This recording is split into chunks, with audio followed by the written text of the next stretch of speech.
പ്രിയപ്പെട്ടവരെ, ഒരിക്കലും ജീവിതത്തിൽ മറക്കാൻ പറ്റാത്ത ഒരു അനുഭവത്തിന് സാക്ഷ്യം വഹിച്ചുകൊണ്ടാണ് ഞാൻ ഈ വീഡിയോ ചെയ്യുന്നത്. ബി സ്കൂൾ ദുബായിയുടെ 3ാമത്തെ ബാച്ചിന്റെ ഓറിയന്റേഷൻ സെഷൻ കഴിഞ്ഞിട്ടാണ് അനുഭവ സമ്പത്തുള്ള കുറച്ച് കച്ചവടക്കാർ, സ്പെഷ്യൽ എടുത്തു പറയാൻ നമ്മൾ അയ്യൂബ് കല്ലട, നമ്മളെ എയർ കെയറുള്ള വൈസ് ചെയർമാൻ. നമുക്ക് തികച്ചും ഒരു ബിസിനസ് സ്കൂളിന് എന്താ കിട്ടേണ്ടത് ഇതിലേറെ അദ്ദേഹത്തെ പോലുള്ള അനുഭവ സമ്പത്തുള്ള ഒരാളുടെ ഒരു ഹാഫ് ആൻ അവർ സെഷൻ നമുക്ക് ഒരിക്കലും ഇയാൾ നിർത്തരുതേ ഈ സംസാരം എന്ന് ആഗ്രഹിച്ചു.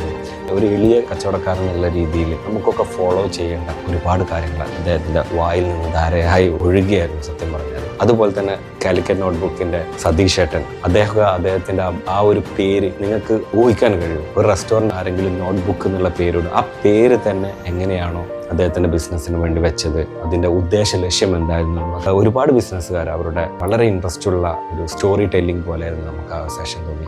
പുതിയ ബാച്ചിലെ സ്റ്റുഡൻസും സീനിയേഴ്സ് ആയ ആളുകളും നമ്മൾ ഇന്ററാക്ഷൻ, ക്വസ്റ്റ്യൻ ആൻസർ സെക്ഷൻ വളരെ എഫക്റ്റീവ് ആയിരുന്നു. ബി സ്കൂളിനെ ഇനിയും അറിയാത്തവരുണ്ടെങ്കിൽ ഇതൊരു പ്രൊമോഷനായിട്ടൊന്നും കരുതണ്ട, മസ്റ്റ്. നിങ്ങൾക്കൊരു നഷ്ടമാവില്ല എന്ന് എൻ്റെ നെഞ്ഞിൽ തൊട്ട് എനിക്ക് പറയാൻ പറ്റും. കാരണം എൻ്റെ ജീവിതത്തിൽ പേഴ്സണലി ഒരുപാട് മാറ്റം വരുത്താൻ, എൻ്റെ ബിസിനസ്സിന് ഒരുപാട് മാറ്റം വരുത്താൻ ഈ സ്ഥാപനം സഹായിച്ചിട്ടുണ്ട്. മാത്രമല്ല എടുത്തു പറയേണ്ട ഒരു കാര്യം എന്ന് പറഞ്ഞാൽ Faisal sir, Sultan of reading എനിക്ക് വേണമെങ്കിൽ പറയാം. അദ്ദേഹത്തിന്റെ ഗ്രേറ്റ് സെഷൻ തന്നെ, ഒരു ഓട് കാറിന്റെ ഒരു കേസ് സ്റ്റഡി, കാലത്തിനനുസരിച്ച് മാറാൻ മടിക്കുന്ന എല്ലാ കച്ചവടക്കാർക്കും വലിയൊരു പാഠം തന്നെയായിരുന്നു ഇന്നത്തെ ഫൈസൽ സാറിന്റെ ആ കേസ് സ്റ്റഡി.